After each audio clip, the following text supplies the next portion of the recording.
नमस्कार, जनता टीवी देख रहे हैं आप। आपके साथ मैं हूं खुशबू पांडे। बुलेटिन की शुरुआत करेंगे बड़ी और अहम जानकारी के साथ करेंगे। इस वक्त की बेहद जानकारी से आपको अपडेट करवाएंगे। ये देहरादून से बड़ी जानकारी आ रही है। ग्लोबल इन्वेस्टर्स समिट की तैयारी यहां पर तेज हो गई है। जीआईएस की तैयारियों में पूरी तरह से यहां पर धामी सरकार जुटी हुई है। कल अहमदाबाद पहुंचेंगे मुख्यमंत्री पुष्कर सिंह धामी और यहां पर रोड शो करते नजर आएंगे। ये बड़ी जानकारी से आपको अपडेट करवा रहे हैं। यहां पर मेगा रोड शो होने वाला है। कैबिनेट मंत्री प्रेमचंद अग्रवाल भी मौजूद रहेंगे। ये देहरादून से बड़ी जानकारी आपको दे रहे हैं। कल अहमदाबाद पहुंचेंगे मुख्यमंत्री पुष्कर सिंह धामी और यहां पर रोड शो करते नजर आएंगे। कैबिनेट मंत्री प्रेमचंद अग्रवाल भी मुख्यमंत्री के साथ मौजूद रहेंगे। जीआईएस की तैयारियों में पूरी तरह से यहां पर धामी सरकार जुटी हुई है। कल अहमदाबाद में मुख्यमंत्री Pushkar Singh Dhami mega road show करेंगे। ग्लोबल इन्वेस्टर्स समिट को लेकर यहां पर पूरी तरह से मुख्यमंत्री जुटे हुए हैं और कल अहमदाबाद में रोड शो करेंगे। कैबिनेट मंत्री प्रेमचंद अग्रवाल भी मुख्यमंत्री के साथ मौजूद रहेंगे। तो हमारे साथ हमारे सहयोगी नवीन शुक्ला जुड़ चुके हैं। नवीन, कल मुख्यमंत्री अहमदाबाद पहुंचेंगे और वहां पर मेगा रोड शो करते नजर आएंगे। जी खुशबू, निश्चित तौर पर उत्तराखंड में ग्लोबल इन्वेस्टर मीट है, तैयारियों को करने का काम किया जा रहा है। कहीं ना कहीं अगर मुख्यमंत्री पुष्कर सिंह धामी की बात करें तो लगातार चाहे विदेश के दौरे हो, लंदन के दौरे हो या फिर दुबई के दौरे हो, तो लगातार दौरे कर रहे हैं और जो बड़े इन्वेस्टर हैं जो उत्तराखंड में निवेश करने के लिए उन्हें आमंत्रित करते हुए भी नजर आ रहे हैं। इसको लेकर मुख्यमंत्री पुष्कर सिंह धामी लगातार काम कर रहे हैं। दिल्ली में भी उन्होंने रोड शो किया था और अब जो अहमदाबाद की बारी आ गई है, तो कहीं ना कहीं मुख्यमंत्री पुष्कर सिंह धामी कल अहमदाबाद पहुंचेंगे और जो तमाम जो बड़े उद्यमी हैं उनसे मुलाकात कर उत्तराखंड के लिए जो निवेश है उसको निवेश करने के लिए आमंत्रित करेंगे। तो कहीं ना कहीं प्रदेश सरकार लगातार इस काम को करने में लगी हुई है। ज्यादा से ज्यादा रोजगार उत्तराखंड के में आए, इसको लेकर काम किया जा रहा है। तमाम सारे उद्यमियों से मुलाकात करने का जो सिलसिला है वो लगातार जारी है। इसके साथ ही अगर बात की जाए तो कहीं ना कहीं अब एक बार फिर मुख्यमंत्री पुष्कर सिंह धामी अहमदाबाद के दौरे पर जा रहे हैं। जो बड़े इन्वेस्टर हैं उन्हें उत्तराखंड में रोजगार लगाने के लिए इन्वाइट करते हुए नजर आएंगे। जी नवीन शुक्ला, यहाँ पर मुख्यमंत्री के साथ और कौन कौन से दिग्गज मौजूद रहेंगे? ये निश्चित तौर पर खुशबू, अगर बात की जाए तो कैबिनेट मंत्री प्रेमचंद्र अग्रवाल उनके साथ में मौजूद रहेंगे। कहीं ना कहीं एक बड़ी बात उत्तराखंड के लिए जरूर होने वाली है कि जो बड़े उद्यमी है वह उत्तराखंड में अपना निवेश करने के लिए आएंगे, तो कहीं ना कहीं जो रोजगार के संसाधन है वो अभी उपलब्ध हो पाएंगे। तमाम सारे जो युवा है जिन्हें रोजगार पाना है उनमें भी काफी इस चीज को लेकर जो तमाम सारा माहौल बना हुआ है, युवाओं में भी खासा उत्साह देखने को मिल रहा है कि जो बड़े उद्यमी आ रहे हैं कहीं ना कहीं उत्तराखंड में निवेश करेंगे, कंपनियां लगेंगी। इससे जहां एक तरफ उत्तराखंड का डेवलपमेंट होगा तो वहीं युवाओं को रोजगार पाने का एक सुनहरा मौका मिलेगा। साथ ही मैं बताना चाहूंगा कि दिसंबर महीने में जो ग्लोबल इन्वेस्टर मीट है उसको लेकर तमाम सारी तैयारियां की जा रही हैं। तैयारियों को अंतिम रूप देने का काम किया गया है। चाहे सरकार की बात की जाए, संगठन की बात की जाए, तमाम से सभी लोग जी इन तैयारियों में लगे हुए हैं। और इसके साथ ही अगर मुख्यमंत्री पुष्कर सिंह धामी की बात करें तो लगातार विदेश के दौरे कर रहे हैं।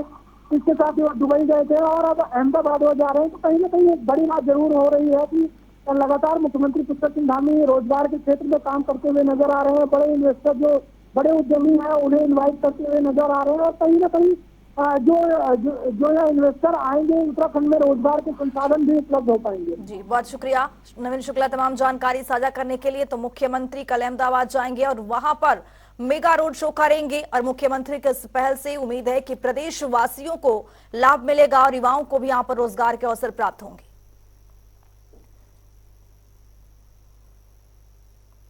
उत्तराखंड के मुख्यमंत्री पुष्कर सिंह धामी आज राजधानी लखनऊ आ रहे हैं। राजधानी में आयोजित होने वाले उत्तराखंड महोत्सव का उद्घाटन सीएम धामी करेंगे। साथ ही यूपी के कई नेताओं और अधिकारियों से भी यहां पर मुलाकात करेंगे। इस दौरान सीएम धामी लखनऊ से ही शाम को गुजरात के लिए रवाना हो जाएंगे, जहां वो ग्लोबल इन्वेस्टर्स समिट के लिए आयोजित होने वाले रोड शो में शामिल होंगे।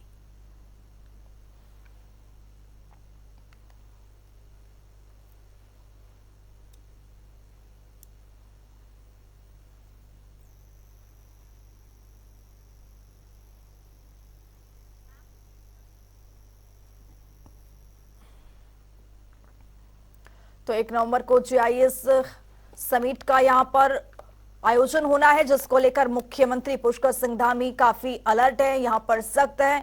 मुख्यमंत्री रोड शो करेंगे कल अहमदाबाद में और आज लखनऊ के दौरे पर है मुख्यमंत्री पुष्कर सिंह धामी। और ये लखनऊ दौरे के बाद शाम 4 बजे लखनऊ एयरपोर्ट से यहां पर अहमदाबाद के लिए रवाना होंगे और फिर कल अहमदाबाद में रोड शो करते नजर आएंगे। मुख्यमंत्री पुष्कर सिंह धामी ने राष्ट्रीय एकता दिवस के अवसर पर मुख्यमंत्री आवास में सरदार वल्लभ भाई पटेल के चित्र पर श्रद्धा सुमन अर्पित कर श्रद्धांजलि दी। इस दौरान मुख्यमंत्री ने कहा कि भारत के प्रथम उप प्रधानमंत्री एवं प्रथम गृह मंत्री सरदार वल्लभ भाई पटेल ने अनेक रियासतों को भारत संघ में एकीकृत करने में अहम भूमिका निभाई है। भारत की आजादी में उनका महत्वपूर्ण योगदान रहा।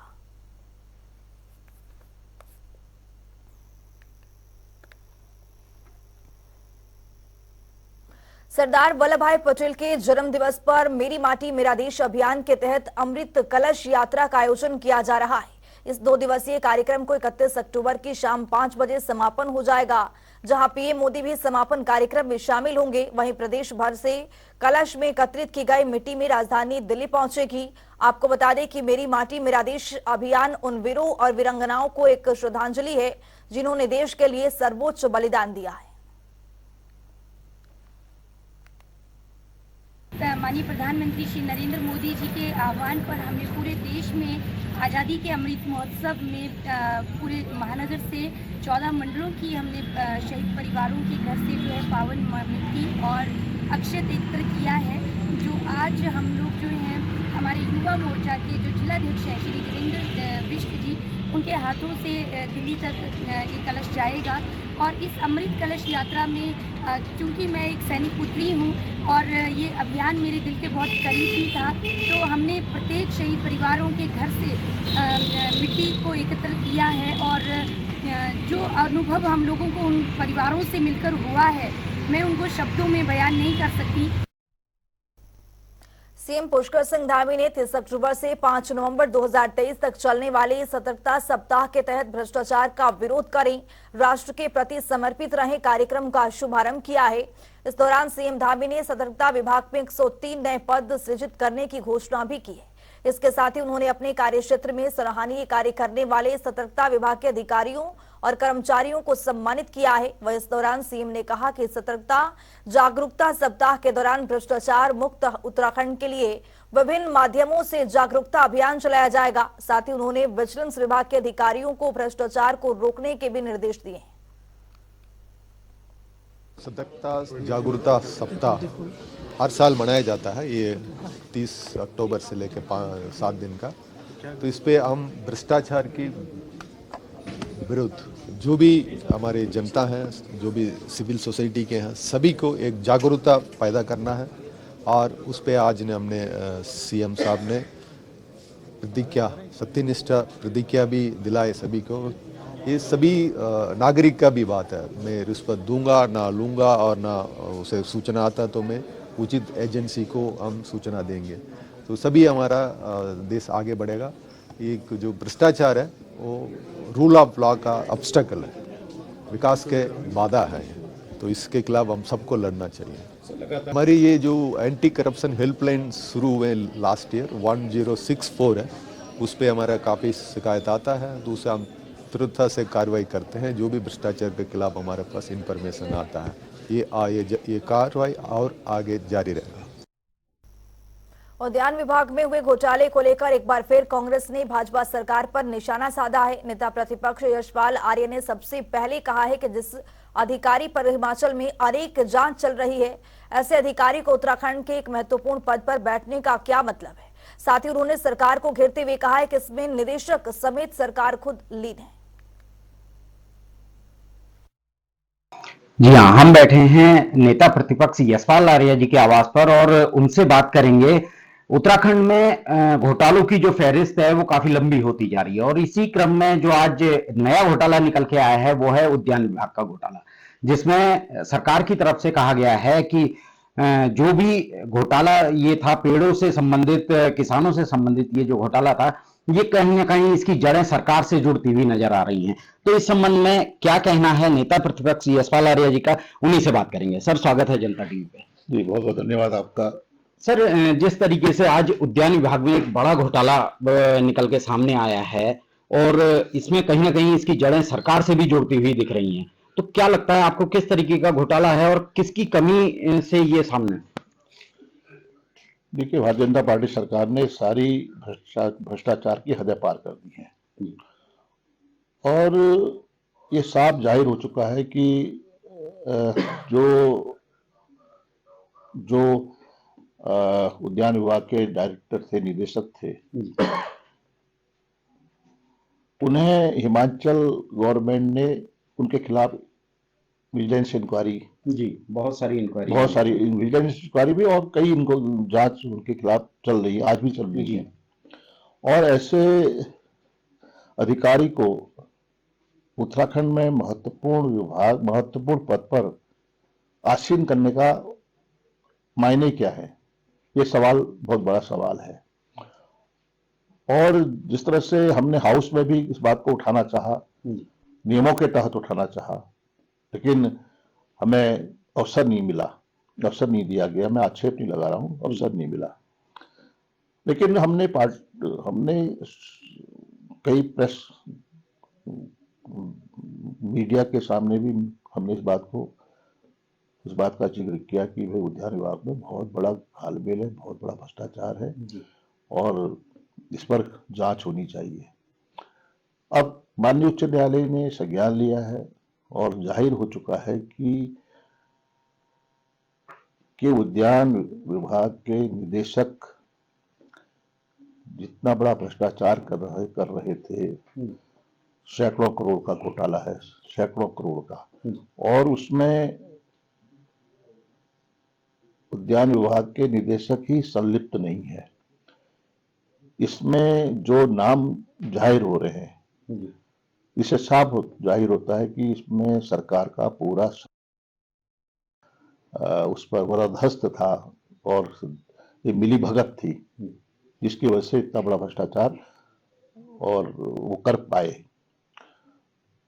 आज वो कितना ही सरकार लीपापोती करने की कोशिश करे, उसको दबाने की कोशिश करे, और अगर निष्पक्ष जांच होगी, सीबीआई इंक्वायरी होने जा रही है, इसमें माननीय उच्च न्यायालय ने निर्देश दिए हैं, तो तस्वीर बिल्कुल साफ हो जाएगी और कई चेहरे बेनकाब होंगे।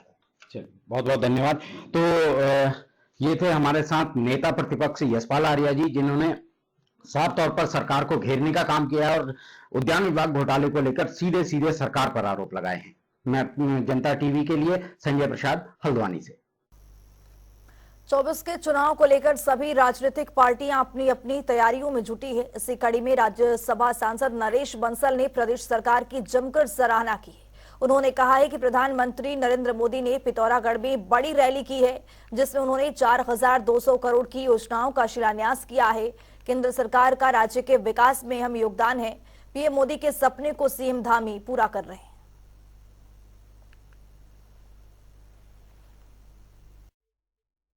का उद्देश्य था कि प्रदेश में मुख्यमंत्री जी अथक प्रयास कर रहे हैं इन्वेस्टर्स समिट के लिए, तो उसके संबंध में जानकारी देने के लिए प्रेस बुलाई गई है कि प्रधानमंत्री जी ने पिथौरागढ़ में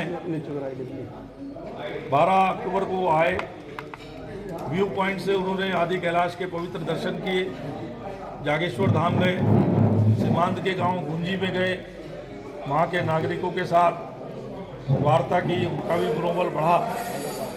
इस प्रकार प्रधानमंत्री जी सीमांत राज्य होने के कारण और देवभूमि वीरभूमि होने के कारण यहाँ के प्रति उनका लगाव है। यहाँ तीर्थाटन बढ़े, टूरिज्म बढ़े, एडवेंचरस टूरिज्म बढ़े, स्पिरिचुअल टूरिज्म बढ़े, इसके लिए वो प्रयास कर रहे हैं। राज्य के पशुपालन, दुग्ध विकास, मत्स्य पालन मंत्री सौरभ बहुगुणा ने उत्तरकाशी के बड़कोट और ब्रह्माखाल में पशुपालकों के साथ ही आम नागरिकों से मुलाकात की है। इस दौरान उन्होंने लोगों की समस्याओं को भी सुना है। वहीं इस मौके पर उन्होंने काश्तकारों को मत्स्य, पशुपालन और दुग्ध उत्पादन से अधिक जोड़े जाने के लिए सुझाव भी मांगे। इसके साथ ही उन्होंने डेयरी विकास विभाग के अधिकारियों को प्रत्येक गांव में शिविर आयोजित कर सहकारी दुग्ध समिति खोलने के निर्देश भी दिए।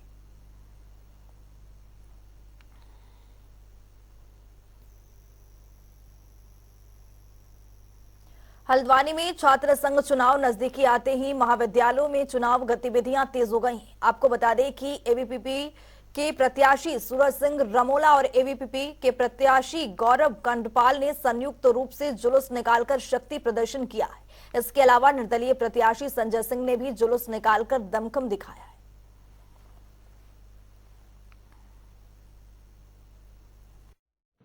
कॉलेज में सारी मूलभूत समस्याओं को उसका समस्या का निवारण करेंगे हम लोग।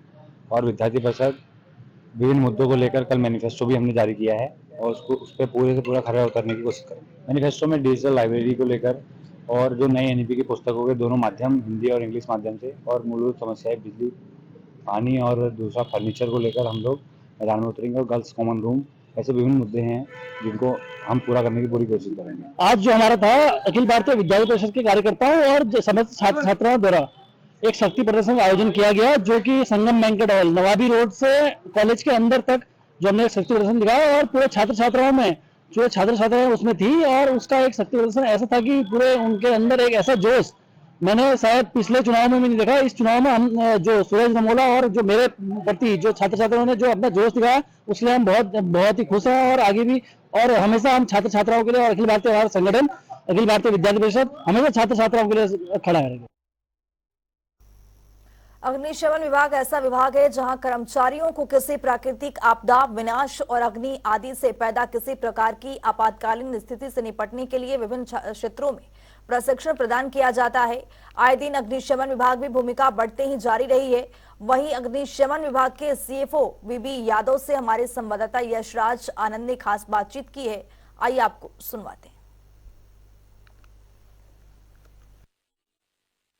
आज हमारे साथ मौजूद हैं चीफ फायर ऑफिसर वीवी यादव।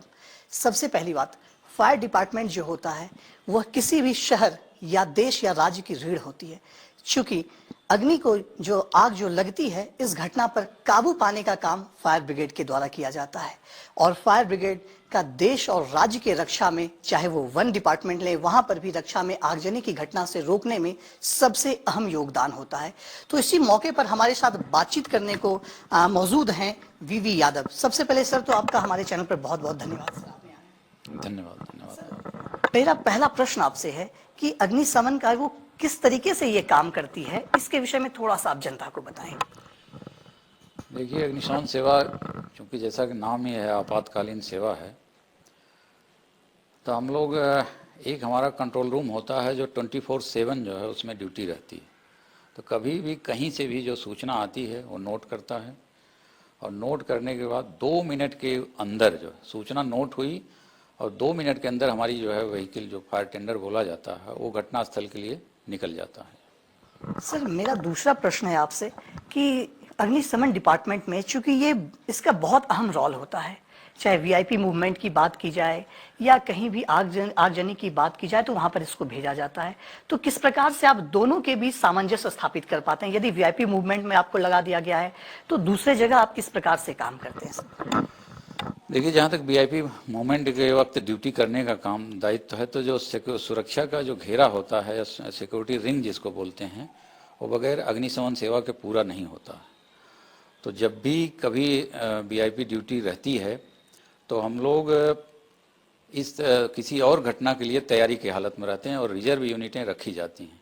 अक्सर ऐसा होता है कि जिस समय वीआईपी प्रोग्राम चल रहा होता है और उसी समय किसी अन्य कोई घटना हो जाती है, तो उस पर हम लोग जो है, जो हमारी रिजर्व यूनिट रहती है, वो जाती है।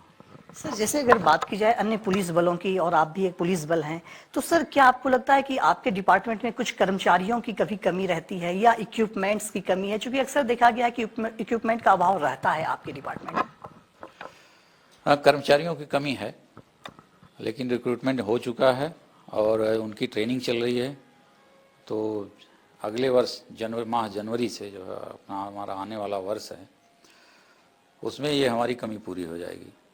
इक्विपमेंट कुछ फायर टेंडर हमारे पुराने हो चुके हैं, तो उनके स्थान पर कुछ नए क्रय किए गए हैं और कुछ और की प्रक्रिया चल रही है। इसमें हमारा वर्ल्ड बैंक से जो है डिपार्टमेंट या शासन स्तर से जो है एक टाई अप होने जा रहा है, तो उनके द्वारा जो है बजट उपलब्ध कराया जाएगा और जिससे हम लोग कुछ आधुनिक इक्विपमेंट खरीदेंगे जो है। और इसमें एक रोबोट की खरीदने की बात चल रही है, जिसका अभी कुछ दिन पूर्व जो है डेमोन्स्ट्रेशन जॉली ग्रांट SDRF में किया गया, जिसमें आपदा सचिव सर उपस्थित थे। उनकी उपस्थिति में हम लोगों ने डेमो देखा जो है रोबोट का, और उसको भी क्रय करने की बात चल रही है। तो हमारे साथ थे वीवी यादव। इन्होंने स्पष्ट रूप से कहा कि सरकार बिल्कुल इनकी सहायता कर रही है, लेकिन थोड़ी सी बात संसाधनों की यदि आती है तो संसाधन को भी विकास की ओर लाना चाहिए, संसाधन भी बढ़ाना चाहिए। वहीं यदि बात रिक्रूटमेंट की भी की जाती है तो इनके पास रिक्रूटमेंट भी ये कर रहे हैं। और साथ ही साथ उन्होंने लोगों से भी अपील किया कि वो अपनी सुख सुविधाएं बढ़ते जा रही है, लोग अपने घरों में सुख सुविधा बढ़ाते जा रहे हैं, इसके साथ ही साथ वो सतर्क रहें और सजग रहें, ताकि किसी भी बड़ी घटना के घटित होने से पहले उसकी पता चल जाए, या कोई भी बड़ी घटना जब घटित होती है तो पहले छोटा रूप में रहता है, उसको वहीं पर समाप्त कर देना चाहिए। और यदि कुछ बड़ी बात होती है तो तुरंत फायर ब्रिगेड को कॉल करना चाहिए और 2 मिनट के अंदर फायर ब्रिगेड की गाड़ी वहां पर पहुंच सकती है। कैमरा पर्सन रोहित के साथ मैं यशराज आनंद, जनता टीवी, देहरादून। देहरादून में डीएमओ सोनिका की अध्यक्षता में सभागार कलेक्टर में जन सुनवाई का आयोजन किया गया। बता दें कि जन सुनवाई में करीब 120 शिकायतें मिली, जिनमें से अधिकतर शिकायतों को भूमि से जन संबंधित थी। डीएम ने निर्देशित किया है कि वरिष्ठ नागरिकों की शिकायतों पर तेजी से ध्यान देकर उन पर जल्द से जल्द कार्रवाई करने के निर्देश दिए गए, ताकि किसी को भटकना न पड़े। जैसे हमने देखा लैंड से रिलेटेड डिस्प्यूट्स तो आ ही रहे हैं, लेकिन इसके अलावा जो मैं हर बार बताती हूँ सीनियर सिटीजन से रिलेटेड इश्यूज काफ़ी आ रहे हैं। तो मेरी अपील भी रहेगी सभी को कि एक तो जो घर में बुजुर्ग लोग हैं उनका ध्यान भी रखें, और अगर किसी को किसी तरह से परेशानी है तो वो जनता दरबार में भी आ सकते हैं। और एक भरण पोषण हमारे यहाँ पे एक एक्ट है जिसके अंदर वो अगर SDM के यहाँ अप्लाई करेंगे तो उसके क्रम में कोर्ट में एक केस चलता है और डिसीजंस होते हैं। तो यही है कि सब लोग इसमें सेंसिटाइज हों और सीनियर सिटीजन्स का ध्यान।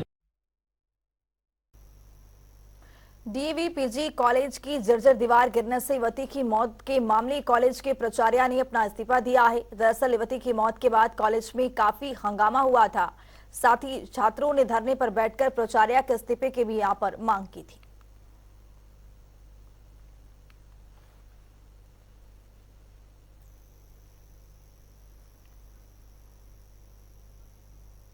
इस बुलेटिन में मेरे साथ इतना ही। नमस्कार।